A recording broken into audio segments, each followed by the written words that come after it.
두 가지 세계, 이런 제목입니다. 창세기 1장 1절을 보면 하나님이 두 가지 세계를 창조를 하셨습니다. 땅과 하늘입니다. 땅은 보이는 세계, 하늘은 보이지 않는 세계. 땅은 물질의 세계, 하늘은 영의 세계. 하나님이 인간도 둘로 창조를 하셨습니다. 창세기 1장 27절을 보면 하나님께서 남자와 여자로 만드셨다고 했고, 창세기 2장 7절을 보면 하나님이 흙으로 사람을 지으시고 생기를 코에 불어넣으시니 생명이 된지라 그랬습니다. 몸과 영으로 창조를 하셨습니다. 하나님이 시간도 둘로 창조를 하셨습니다. 베드로후서 3장 8절을 보면 하루가 천년 같고 천년이 하루 같다. 하루와 천년, 두 시간으로 세상을 창조하셨습니다. 시간의 원어를 보면 두 가지 시간이 있습니다. 하루 같은 크로노스 시간과 영원한 시간인 카이로스 시간이 있습니다. 하루의 크로노스 시간은 흘러가는 시간, 역사를 만들어가는 연대기 시간으로 말을 하고, 이 시간은 끝이 있습니다. 영원한 카이로스 시간은 끝이 없는 영원한 시간이 이 카이로스 시간인데, 이 영원한 시간을 영생, 구원의 시간으로 성경은 말을 합니다. 하루에 물리적 공간이 있는 크로노스 시간이 있고, 영원한 카이로스 시간인 물리적 공간이 없는 시간이 있습니다. 시간의 개념을 통해 오늘 우리에게 주고자 하는 메시지는 하루가 천년 같고 천년이 하루 같은 이 사실을 기억하라. 하루가 천년 같고 천년이 하루 같은 천년의 시간이 우리에게는 중요하다는 것입니다. 왜 청년의 시간이 중요합니까?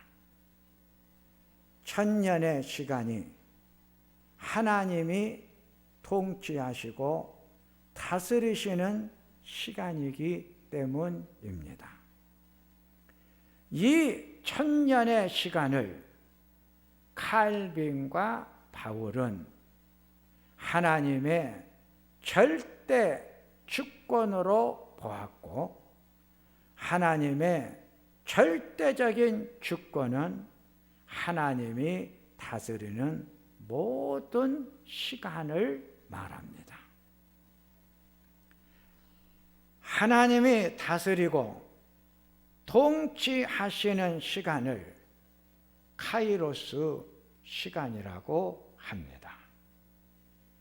우리는 하나님이 통치하시고 다스리는 카이로스 시간 속에 살아갑니다.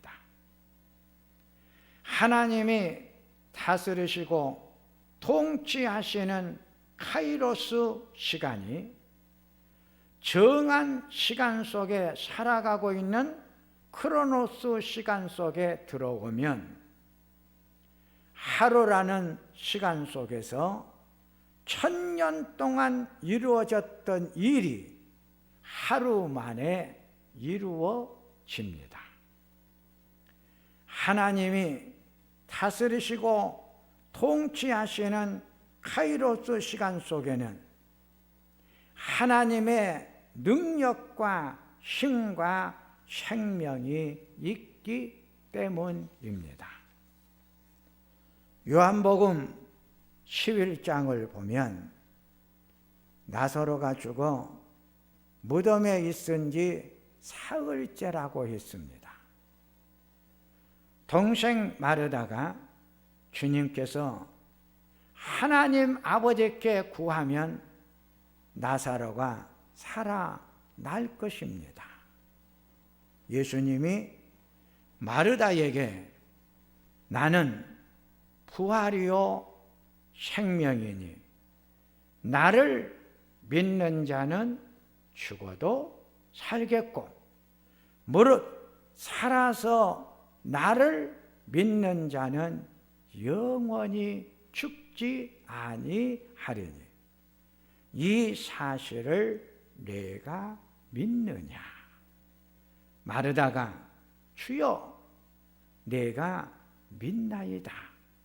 예수님이 내가 믿으면 하나님의 영광을 볼 것이다. 예수님이 나사로야 무덤에서 나와라 말씀하실 때 예수님의 말씀대로 사흘 동안 죽어있던 나사로가 살아났습니다. 하나님의 능력과 힘과 생명의 역사와 같은 놀라운 일들이 이렇게 하나님을 믿는 믿음의 시간인 카이로스 시간 안에서는 믿음만큼 1000년 동안 일어났던 일들이 하루 만에 만들어집니다. 그러기에 믿음이 중요합니다. 히브리서 11장 1절에 믿음은 바라는 것들의 실상이요 보이지 않는 것들의 증거다. 믿음으로 사는 자들의 간증을 많이 들어보라고 했습니다.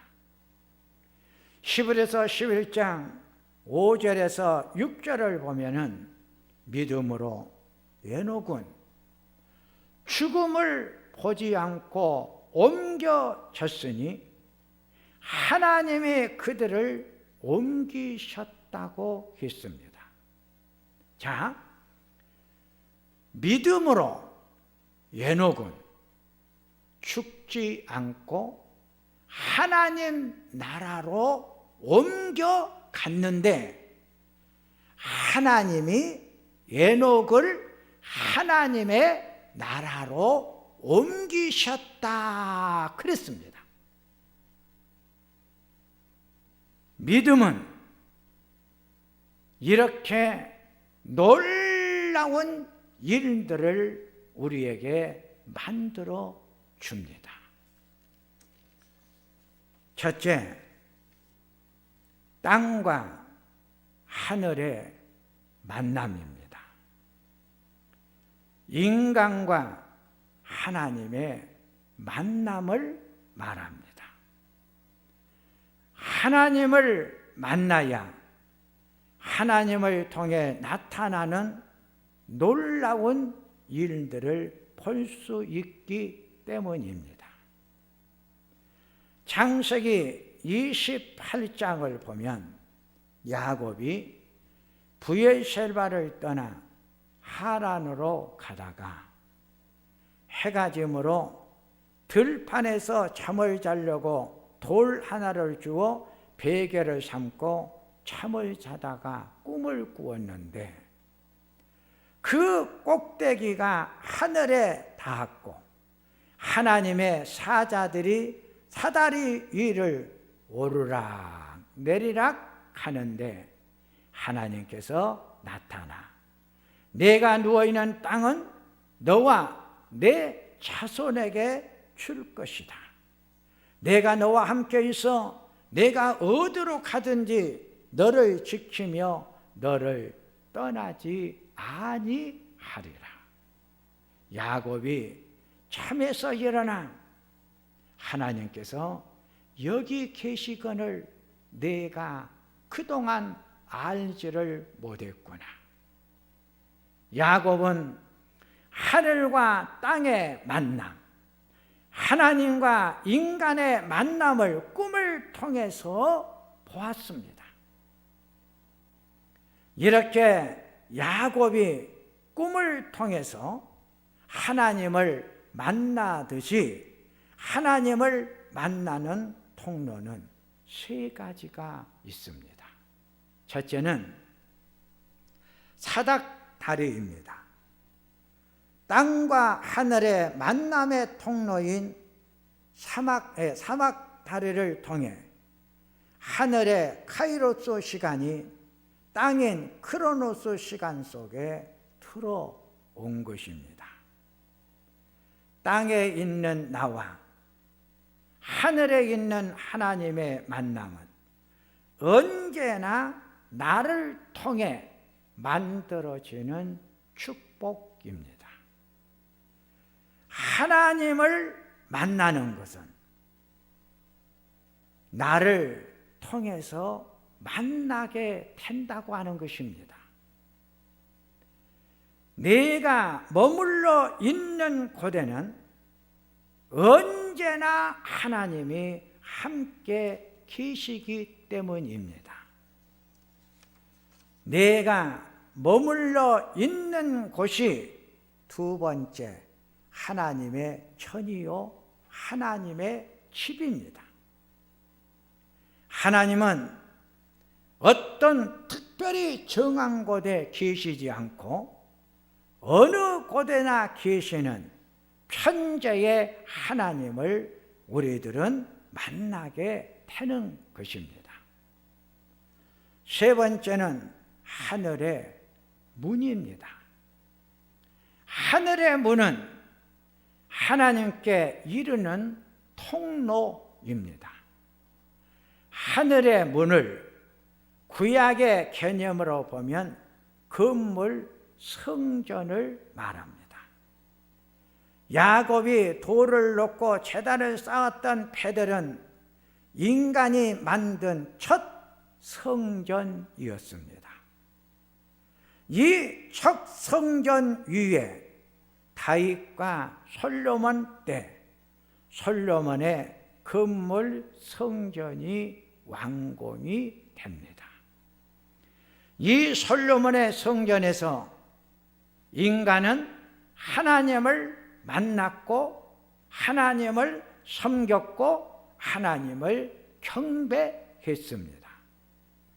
구약의 성전의 문은 하나님과 인간을 만나게 해는 연결고리였습니다. 하늘의 문을 신약의 개념으로 보면 신약의 하늘의 문은 인간에 의해 만들어진 건물의 성전은 만남의 연결고리가 아니라고 하는 것입니다. 사도행전 7장 46절에서 50절을 보면 하나님은 손으로 지은 곳에 계시지 아니하느니라. 너희가 나를 위하여 무슨 집을 짓겠으며 나의 안식처가 어디냐. 건물의 성전은 하늘과 인간의 만남의 연결의 고리가 아니다. 연결고리가 그러면 어디냐? 고린도전서 3장 16절을 보니까 너희가 하나님의 성전인 것과 하나님의 성령이 너희 안에 계시는 것을 알지를 못하느냐. 신약의 하나님과 인간의 만남의 연결고리는 하나님을 영접을 하고 그 하나님을 믿는 신앙의 고백을 한 성도들이다. 그러니까 신약에서 성전은 누가 성전이냐면 하나님이 머물고 계시는 마음, 그 마음 속이 거룩한 성전이다. 그러니까 하늘에 계신 하나님을 내가 영접을 해요. 그리고 그 하나님을 내 마음속에 모시는 고백을 해요. 그러면 하나님이 내 안에 계시는 거예요. 내 안에 계신 전, 그곳이 성전이다. 그런데 내 안에 머물러 있는 저는 내 몸 안에 계시는 거죠. 그러기에 하나님이 계시는 곳은 성전이다. 그러기에 성도는 하나님이 계시는 전이기 때문에 성도가 하늘 문을 연결하는 고리가 되는 것이다. 그게 두 번째로 하늘의 문이 언제 열리느냐. 자, 하늘의 문이 언제, 어느 때, 어떻게 열리게 되느냐. 첫째, 간절한 소망의 기도를 드릴 때 하늘의 문이 열려진다 그랬어요.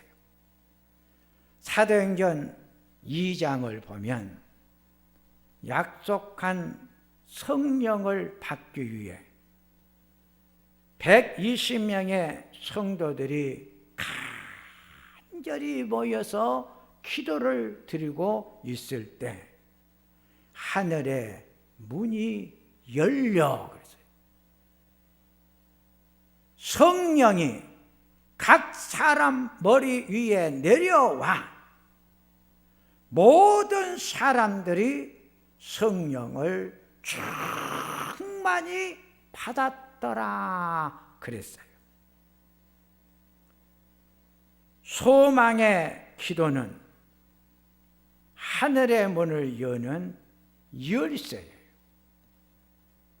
내가 하나님 앞에 바라는 소망의 간절한 기도를 드릴 때 하늘의 문이 활짝 열린다는 거예요.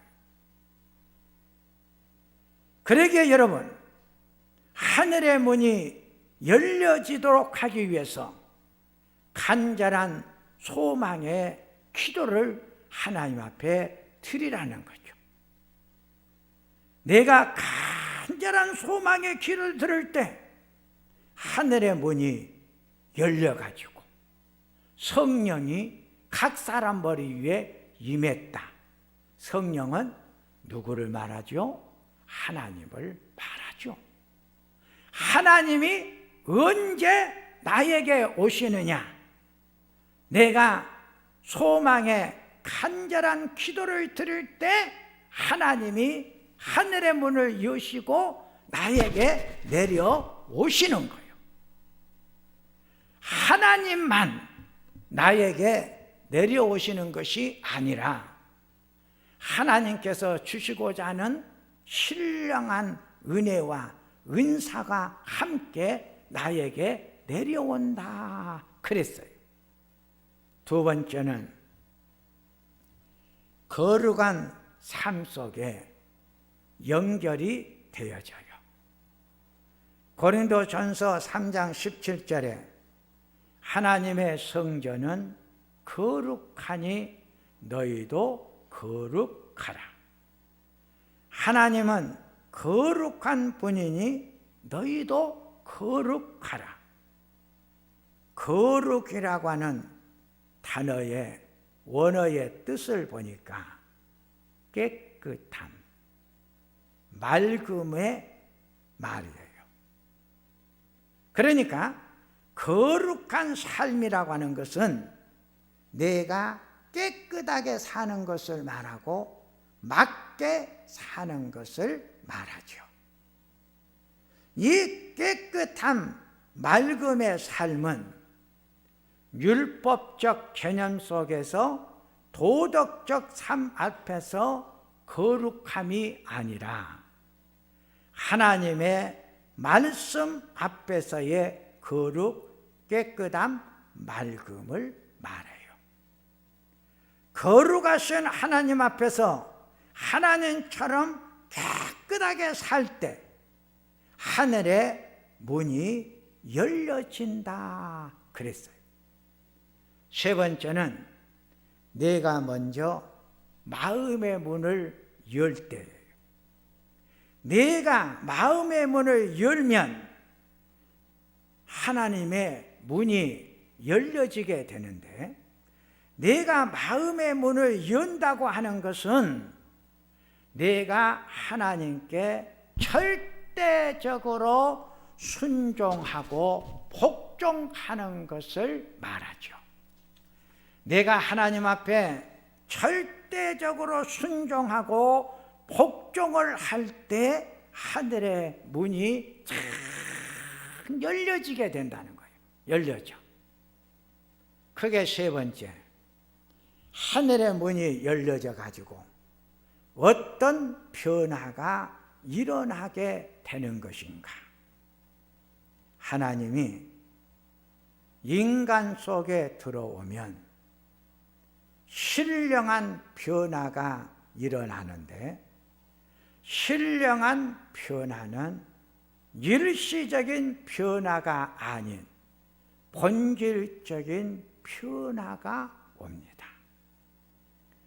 위에 계시는 크로노스 시간인 하나님이 땅에 있는 크로노스 시간인 인간에게 들어오면 하나님 안에 들어있는 신령한 축복의 은혜를 우리가 받게 되는 것입니다.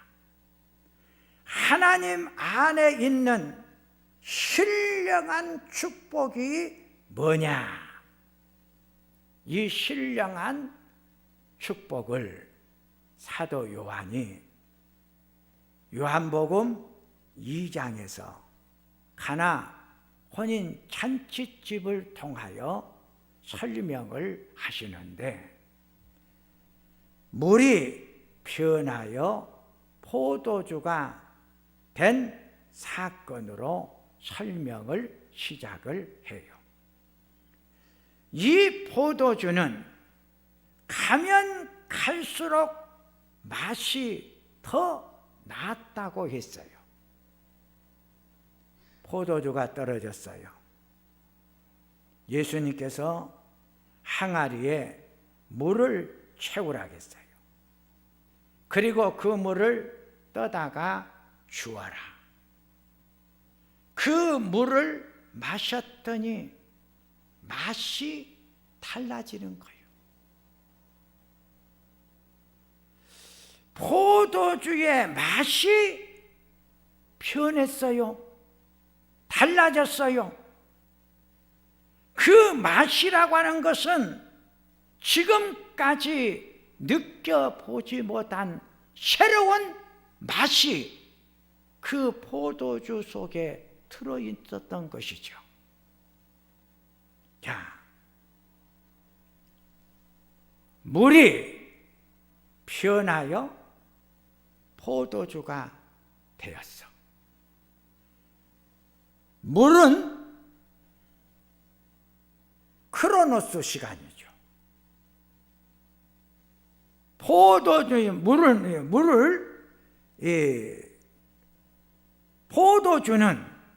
포도주는 카이로스, 하나님의 시간을 말하는 거예요. 하나님의 카이로스 시간이 크로노스 시간 속에 들어온 거예요. 그러니까 이 카이로스 시간은 하나님의 신령한 은혜의 시간, 그 신령한 은혜의 축복의 시간이 크로노스 인간의 물속에 들어와 그 물이 카이로스로 변하는 거예요. 그 변화가 맛있는 포도주로 바꾸어졌다. 그렇게 표현을 한 거예요.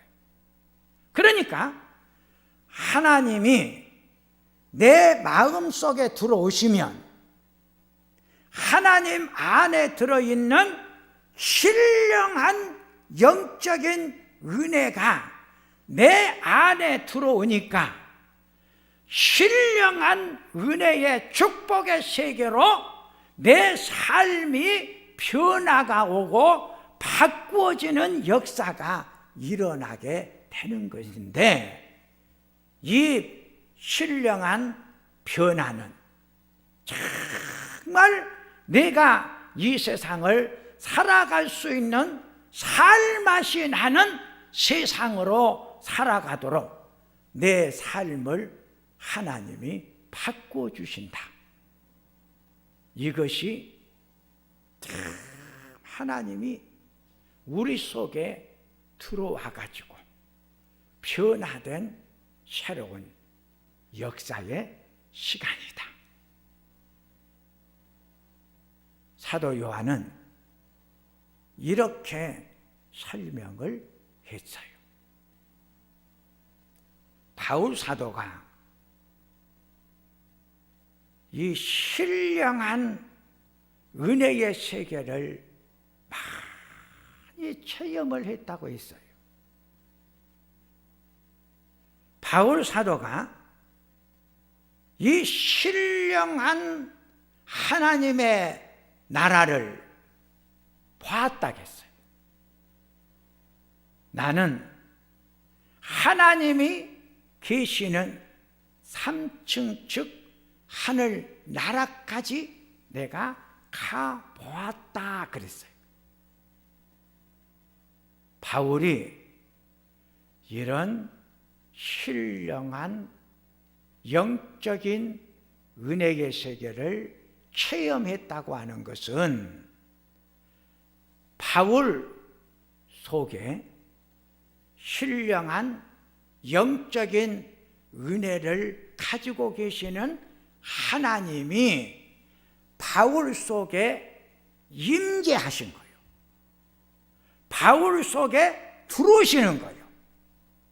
바울 속에 머물고 계시는 하나님이 바울 안에 계시다 보니까 그 신령한 영적인 은혜의 세계를 바울로 하여금 보게 만들었고 알게 만들어 주었다는 거죠. 그러면서 바울 사도가 이런 신령한 은혜를 받고 어떻게 간증을 하느냐면, 나는 신령한 은혜를 받다 보니까 살아가는 내 삶의 모습이 어떻게 변화가 왔고 달라졌느냐. 항상 기뻐하라. 내가 다시 말하노니 기쁘게 이 세상을 살아가라. 그래서 바울 사도는 이 영적인 신령한 은혜를 많이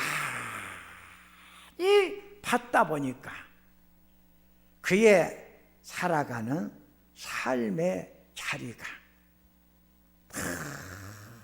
기쁘게 살았어요. 즐겁게 살았어요. 어떻게 보면 바울 사도의 삶의 자리가 지금 기쁘게 살 수 있는 삶의 자리가 아니잖아요. 복음을 전하다 보니까 얼마나 핍박을 많이 받았어요. 환난이 떠날 날이 없었어요. 그 속에서 그는 기쁘게 살 수 있었어요. 감사하면서 살아갈 수 있었어요. 왜 그랬을까요? 하나님의 신령한 은혜가 바울 속에 들어오니까 바울은 그렇게 신령하게 기뻐하고 감사하면서 살아갈 수 있었다는 것이죠. 이제 말씀을 정리를 하면, 하늘의 카이로스 시간이 땅의 크로노스 시간 속에 들어온 것을 동정녀 탄생, 이렇게 이야기를 해요. 이 동정녀의 탄생을 성령으로 잉태했다는 말로 번역을 했어요. 자, 하늘에 계신 하나님이 인간을 구원하시기 위해서 땅으로 내려오셨다 이거예요. 그러니까 하늘의 카이로스 시간이 땅인 크로노스 시간 속에 들어와요. 이것이 하나님이 인간의 몸을 입고 이 세상에 오셨다. 그래서 예수님이 이 세상에 오신 것을 처녀 마리아의 몸 안에 들어온 것으로 설명을 하고 있는 거죠. 바울 사도는 빌립보서 2장에 예수님은 하나님과 동등 근본이 한 분이셨는데 하늘의 높고 높은 영광과 존귀와 권세의 자리를 다 내려놓으시고 이 땅에 오셨다. 그 오신 분이 바로 예수님이시다. 그렇게 설명을 하는 거죠. 그래서 하나님이 인간의 몸을 입고 이 세상에 오신 분, 그분이 예수님이시다. 예수님은 누구시냐? 하나님이시다. 하나님은 신령한 은혜와 은총을 소유하신 분이시다. 그러기에 예수님을 영접하신 성도는 신령한 기쁨과 즐거움과 감사 속에서 이 세상을 근본적인 변화를 받아 날마다 사는 맛을 느끼며 이 세상을 살아가는 성도들의 아름다운 삶이 만들어져 가는 것이다. 이것이 대림절 세 번째 주일, 오늘 우리들에게 주시는 메시지입니다. 기도하겠습니다. 하나님 아버지, 하나님이 이 땅에 오신 대림절 세 번째 주일 날입니다. 하늘에 계신 하나님이 땅으로 내려오셨습니다. 내려오셔서 우리를 구원하시기 위하여 십자가에서 피 흘려 돌아가시고 부활하셨습니다. 부활하신 예수님을 영접하고 믿습니다. 부활하신 예수님이 내 안에 머물러 계시니 예수님이 주시는 큰 은혜가 우리의 삶을 맛있는 포도주로 변화시켜 주셨습니다. 주님 안에서 늘 변화된 새로운 맛을 맛보며 이 세상을 살아갈 수 있는 축복을 허락하여 주시니 감사합니다. 주님 안에 머물러 늘 새로운 맛을 느끼며 살아가는 우리가 되게 하소서. 예수님의 이름으로 기도하옵나이다.